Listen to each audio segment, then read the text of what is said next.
Hello students, आज हम हमारा साइंस का जो 20 फरवरी का पेपर हुआ है 31/3/1 ये जो है इसके आंसर की आज के इस वीडियो में हम देखेंगे। तो देखिए ऑब्जेक्टिव क्वेश्चन, यहाँ पे हम पहला क्वेश्चन देखते हैं। पहला प्रश्न है हमारा, ध्यान से देखिए इसको। PAl + QH2O बराबर RAl2O3 + SH2। यहाँ पे PQRS की वैल्यू पूछी गई है। तो देखिए इस इक्वेशन को जब हम सोल्व करते हैं तो एल्यूमिनियम, जब हम एल्यूमिनियम के आगे जब 2 लगाते हैं तो 2Al हो गया। फिर Q की वैल्यू हम जब रखेंगे 3 तो 3H2O बराबर R की वैल्यू जब हम रखेंगे, देखिए यहाँ पे 2 Al हैं रिएक्टेंट के अंदर, तो ये जो है हमारा Al2O3 प्लस जो है लास्ट जो है हमारे यहाँ पे ऑक्सीजन जो है इसमें 3H2। यहाँ पे हम जो P की जो वैल्यू है उसमें रखेंगे 2 और जो है Q की वैल्यू रखेंगे 3 और एल्यूमिनियम जो है ऑक्साइड की इसकी R की वैल्यू रखेंगे 1 और हाइड्रोजन के आगे जो है S की वैल्यू रखेंगे 3। तो हमारा जो आंसर आ जाएगा 2313। तो 2313 जो है ऑप्शन जो 3 है, यानी कि जो C ऑप्शन आपका करेक्ट आंसर। नेक्स्ट हमारा दूसरा क्वेश्चन है, ध्यान से देखिए। विच of the given options represent the family of salt, यानी कि एक ही फैमिली की साल्ट। देखिए यहाँ पे NaCl और SO4 हैं, तो ये अलग फैमिली है, यह एक फैमिली नहीं है। NaNO3 CSCO3, तो ये भी एक फैमिली नहीं है। K2SO4 Na2SO4 copper calcium sulphate, यह सभी एक ही फैमिली के सदस्य हैं। तो यानी कि यहाँ जो ऑप्शन आपका जो बी है वो आपका करेक्ट आंसर है। और अगर हम डी की बात करें तो इसमें सल्फेट है लेकिन लास्ट में क्लोराइड है, तो एक फैमिली की जो सदस्य है वो है आपके ऑप्शन जो बी है वो आपका करेक्ट आंसर। नेक्स्ट है तीसरा क्वेश्चन हमारा है, ये मैंने आपको करवाई दिया, इसमें कोई इशू नहीं है। सी ऑप्शन आएगा इसका और इस दूसरे वाले का जो है इसका आएगा बी आएगा। नेक्स्ट क्वेश्चन देखिए ध्यान से, तीसरा प्रश्न है हमारा, वो भी the most common method of the extraction of the metal from their oxides, यानी कि जो मेटल है उनके ऑक्साइड से हम उनको एक्सट्रैक्शन कैसे करते हैं। तो देखिए सपोज कीजिए जिंक का ऑक्साइड है, तो इसका हम रिडक्शन कराते हैं कार्बन से, तो यहाँ बन जाएगा Zn अलग हो जाएगा और कार्बन जो है रिड्यूसिंग एजेंट का काम करेगा और कार्बन मोनोऑक्साइड। तो यहाँ पे हमारा जो आंसर आएगा रिडक्शन विद कार्बन। ओके, तो जो कॉमन मेथड है extraction of metals from their oxide, इसके लिए हम काम में लेते हैं reduction with carbon. Okay, reduction with carbon. और इलेक्ट्रोलाइटिक जो रिडक्शन ये हम करते हैं जो हाईली रिएक्टिव मेथड है, जैसे सोडियम है, पोटेशियम, उनके लिए। यहाँ पे आपका ऑप्शन फर्स्ट हो जाएगा। नेक्स्ट जो हमारा चौथा क्वेश्चन है, ध्यान से देखिए। Give below the structure some of the hydrocarbon selected two structure which are related to each other, यानी कि इनमें से 2 स्ट्रक्चर जो आपस में एक दूसरे रिलेटेड है उनके बारे में बताना है। तो देखिए जो फर्स्ट है इसमें डबल बॉन्ड है और जो है ये जो फोर्थ है इसमें भी डबल बॉन्ड है, लेकिन अगर हम बात करें तो इसमें जो है फोर्थ वाले में क्लोरीन है जबकि इसमें क्लोरीन नहीं है। तो फर्स्ट और जो फोर्थ है ये आपस में अटैच नहीं है। अगर हम सेकंड और थर्ड की बात करें तो जो सेकंड और थर्ड है इसमें 1 2 3 4 कार्बन है, इसमें कार्बन की संख्या 4 है और ये सैचुरेटेड है। और इसमें भी जो है कार्बन की संख्या 1 2 3 4, यह आइसोप्रोपिन है जो इसमें भी कार्बन की संख्या 4 है, ये एक दूसरे के आइसोमर्स हैं। तो जो सेकंड और थर्ड है वो हमारा करेक्ट आंसर। तो सेकंड और थर्ड जो है आपका वो है आपका ऑप्शन सी के अंदर। तो ऑप्शन सी आपका करेक्ट आंसर, यानी कि जो सेकंड और जो थर्ड है ये एक दूसरे से मैच करते हैं, second and third.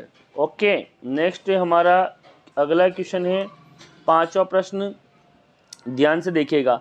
Choose the incorrect statement. तो इनकरेक्ट स्टेटमेंट बताना है, यानी कि गलत कथन बताना है।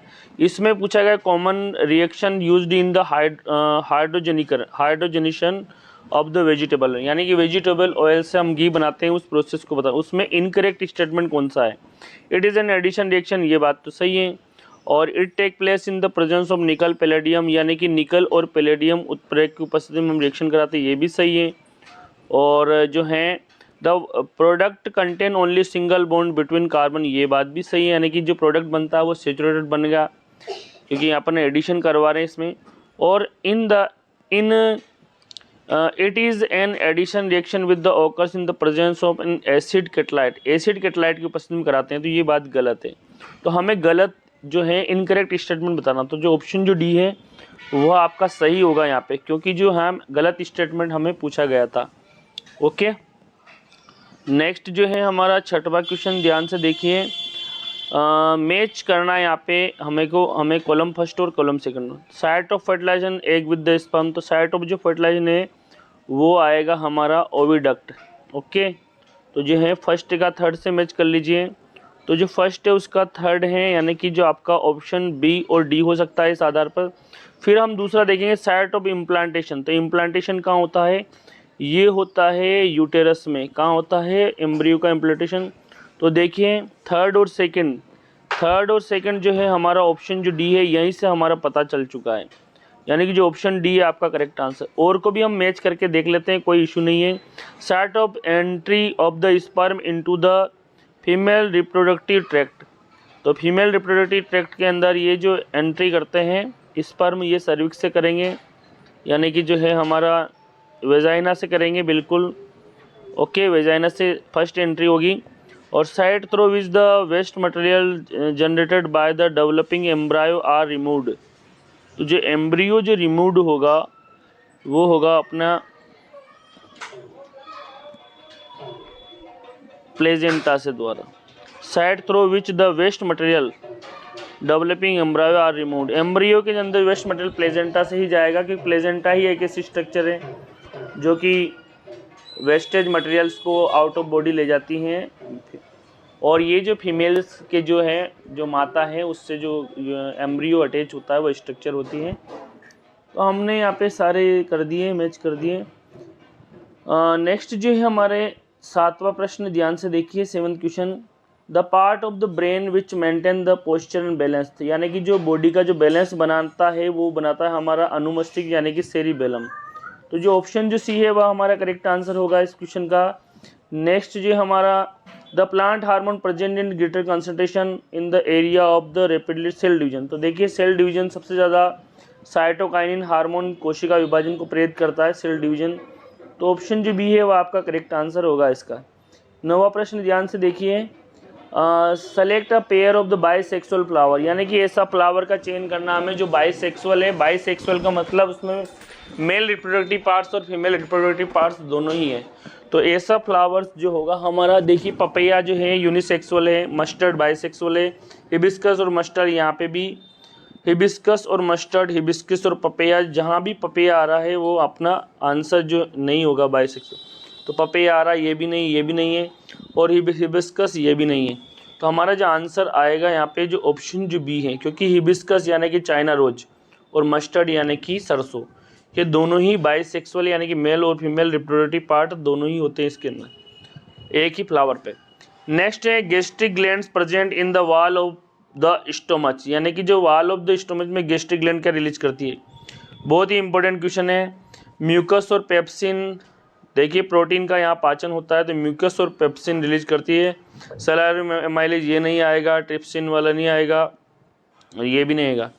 तो म्यूकस एंड पेप्सिन, और यहीं पे जो है प्रोटीन का पाचन करता है पेप्सिन। तो जो ऑप्शन जो सी है वह आपका यहाँ पे करेक्ट आंसर होगा। 11वां प्रश्न, ध्यान से देखिए, यहाँ पे 11वें क्वेश्चन का आंसर होगा आपका absolute refractive index of the water, water का रिफ्रैक्टिव इंडेक्स दिया हुआ है 4/3 and the respectively the speed of the light, speed of light. तो यहाँ पे हमें NM बराबर निकालना है, तो NM बराबर C/V, C जो है यहाँ पे दिया हुआ है और यहाँ पे NM भी दिया हुआ है आपका, तो यहाँ पे V निकालना हमें। तो V बराबर हो जाएगा हमारा C/NM। NM पहले आपका इसका निकाल लीजिए आप, वाटर का दे ही रखा है, C आप रख लीजिए, C का जो मान है यहाँ दिया हुआ है, speed of light in glass. तो हमारा इसका जो आंसर आ जाएगा वो हो 9/4। ओके, तो ऑप्शन ए हमारा करेक्ट आंसर होगा इसमें। और नेक्स्ट जो क्वेश्चन है हमारा, ध्यान से देखिए। When a beam of white light pass through a regions of the very fine dust, यानी कि डस्ट पार्टिकल्स में जब जो लाइट बीम जाएगी, the colour of light that scatter the moist regions, यानी कि जो हमारा जो सबसे ज़्यादा स्कैटरिंग कौन से कलर का होगा, तो ये जो हमारा ब्लू कलर का होगा। इसी कारण हमारा जो आसमान है यानी कि जो स्काई है वो ब्लू कलर का दिखाई देगा, क्योंकि सबसे ज़्यादा स्कैटरिंग जो होता है वो ब्लू कलर का होता है, यानी कि नीले कलर का होता है। A wire of length L is the gradually stretched, so the length of increase to 3L. It is original resistance R then the new resistance. तो न्यू रेजिस्टेंस इसमें ऑप्शन सी है, यानी कि सी आपका करेक्ट आंसर, यानी कि यहाँ पे आ जाएगा 9R। तो आंसर आपका आएगा 9R। नेक्स्ट है 14वां प्रश्न हमारा, ध्यान से देखिए। Which one of the following statement is not true, यानी कि असत्य कथन का चयन करना है बार मैग्नेट के क्रम में। It is it set is itself is north south direction when suspended freely, बिल्कुल ठीक है। नॉर्थ साउथ यानी उत्तर दक्षिण दिशा को बताती है, सही स्टेटमेंट है। It has attractive power of the iron, ये भी सही है। It produce magnetic field line, ये भी सही है। The direction of magnetic field line inside the bar magnet, यानी कि जो बार मैग्नेट है आपकी, जैसे ये नॉर्थ है और ये साउथ है, इसके अंदर की बात कर रहा है, तो ये नॉर्थ से साउथ चलती है। तो देखिए बाहर चलती है नॉर्थ से साउथ, तो ये याद रखना, अंदर चलती है साउथ से नॉर्थ की ओर। तो ये जो है आपका इनकरेक्ट, यानी कि ये जो गलत स्टेटमेंट है, तो इसको ध्यान से देखिए और ये आपका जो आंसर आ जाएगा ऑप्शन डी। नेक्स्ट है 15वां क्वेश्चन, ध्यान से देखिए, ये भी आखिरी क्वेश्चन की ओर चल रहे हैं हम। The strength of the magnetic field line produce inside a long straight current carrying solenoid is not depend, यानी कि सोलेनॉइड जो है करंट कैरिंग, जो उसकी स्ट्रेंथ जो है मैग्नेटिक फील्ड की, वो किस पर डिपेंड नहीं करती, नंबर और टर्न पर डिपेंड करती है और मटेरियल पर भी डिपेंड करती है, रेडियस कॉइल पर भी डिपेंड करती है, लेकिन ये जो है ये direction of the current flowing through the solenoid, इस पर डिपेंड नहीं करती। तो ऑप्शन जो बी है इस पर टिक लगा दीजिए, ये आपका करेक्ट आंसर होगा। 16वां क्वेश्चन है और इम्पोर्टेंट क्वेश्चन है। Other than the biotic component which of the given biotic component are not required, यानी कि कौन सा रिक्वायर्ड नहीं है एक्वेरियम के लिए। तो देखिए एक्वेरियम प्लांट्स ये तो चाहिए इसके लिए, टेरेस्ट्रियल प्लांट ये नहीं चाहिए, और डिकम्पोजर बैक्टीरिया ये भी चाहिए, और जो है consumers clone fishes and sea urchin ये नहीं चाहिए। तो यानी कि जो नहीं चाहिए वो पूछा गया, नॉट रिक्वायर्ड।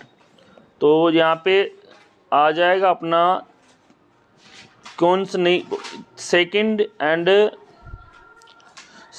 फोर्थ। तो सेकंड एंड फोर्थ का जो हमारा ऑप्शन जो डी है वो आपका यहाँ पे करेक्ट आंसर होगा, ऑप्शन डी। ओके, नेक्स्ट जो है इसमें यहाँ पे डिकम्पोजर और बैक्टीरिया तो ज़रूरत होती है कि डिकम्पोजिंग करने में काम में आते हैं। 17वां हमारा प्रश्न है, ध्यान से देखिए, यहाँ पे असर्शन और रीज़न वाले हैं, इनको ध्यान से देखिए।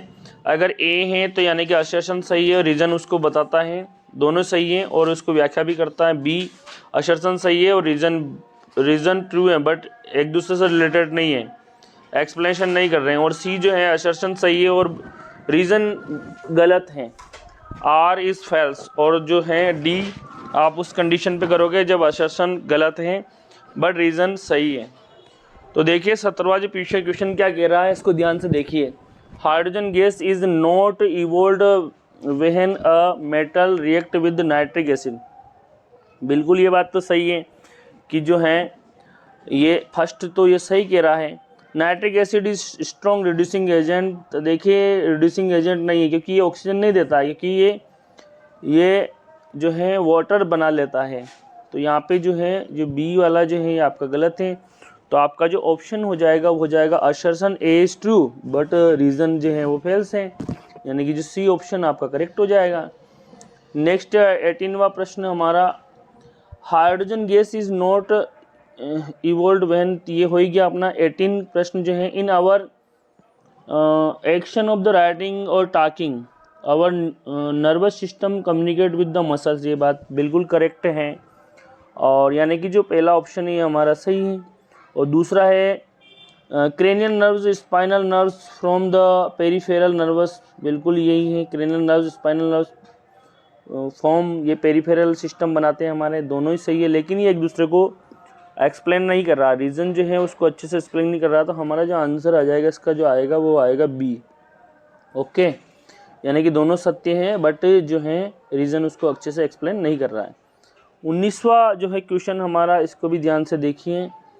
19वां प्रश्न है हमारा, देखिए 17 वहाँ इसका हमने आपको बता दिया, इसका सी है, और 18 वाला जो है इसका बी है। ओके, इसका बी है, ये आपको कराई दिया है। और 19वां है, magnetic field line around a bar magnet never insect each other, यानी कि जो मैग्नेटिक फील्ड लाइन है, चुंबकीय बल रेखा एक दूसरे को इंटरसेक्ट नहीं करती है, बिल्कुल नहीं करती है, तो यानी कि जो असर्शन तो सही है। ओके, यानी कि असर्शन सही है। और magnetic field line produce a bar magnet is quantity that the both magnitude and direction, ये भी बात सही है, लेकिन ये एक दूसरे को इंटरसेक्ट नहीं करती, क्योंकि इसलिए नहीं करती क्योंकि एक पॉइंट पर दो डायरेक्शन पॉसिबल नहीं है, लेकिन दूसरे वाले में एक्सप्लेन इसको नहीं कर रखा है, तो यानी कि जो है इसका आंसर आ जाएगा आपका बी। यानी कि दोनों सत्य तो हैं, बट जो है रीज़न जो है असर्शन को एक्सप्लेन नहीं करता है। ओके, तो यहाँ पे हमने जो है 17वें का सी है, और जो हमारा जो 18वां है उसका बी है, और जो है 19वें का उसका भी बी है। अब हम लास्ट वाला जो क्वेश्चन है वो ले लेते हैं। इसमें 19 वाले का आपको बता ही दिया, उसका बी है, आपको यहाँ करवा ही दिया है, जो है 19 वाले का बी। ओके, अब जो है हमारे नेक्स्ट जो है आखिरी question, use of the jute bag for shopping reduce pollution. बिल्कुल, जूट बैग करेंगे तो पॉल्यूशन कम होगा, ये बात सत्य है। जूट इज बायोडिग्रेडेबल, ये बायोडिग्रेडेबल होता है। Reduce as the when needed, जब भी रीयूज कर सकते हैं इसको, रीयूज एज एन, तो ये भी सत्य है। तो देखिए, शॉपिंग रिड्यूस पॉल्यूशन कम हो सकता है बिल्कुल, और अगर इसका यूज़ करेंगे तो इसको रीयूज़ किया जा सकता है। तो देखिए ये बिल्कुल एक दूसरे से कनेक्ट है और एक्सप्लेन भी कर रहा है। तो यहाँ पे आपका जो आंसर आएगा वो आएगा ए, यानी कि A is the correct answer. Okay, मिलते हैं नेक्स्ट वीडियो में। हमने यहाँ पे आपके सारे क्वेश्चन कराने का प्रयास किया। देखिए हर एक क्वेश्चन आपको अच्छे से समझा दिया। फिर भी अगर किसी प्रकार के क्वेश्चंस में कोई प्रॉब्लम हो गई हो तो आप कमेंट्स में लिख सकते हैं। ओके, मिलते हैं नेक्स्ट वीडियो में, तब तक के लिए बाय।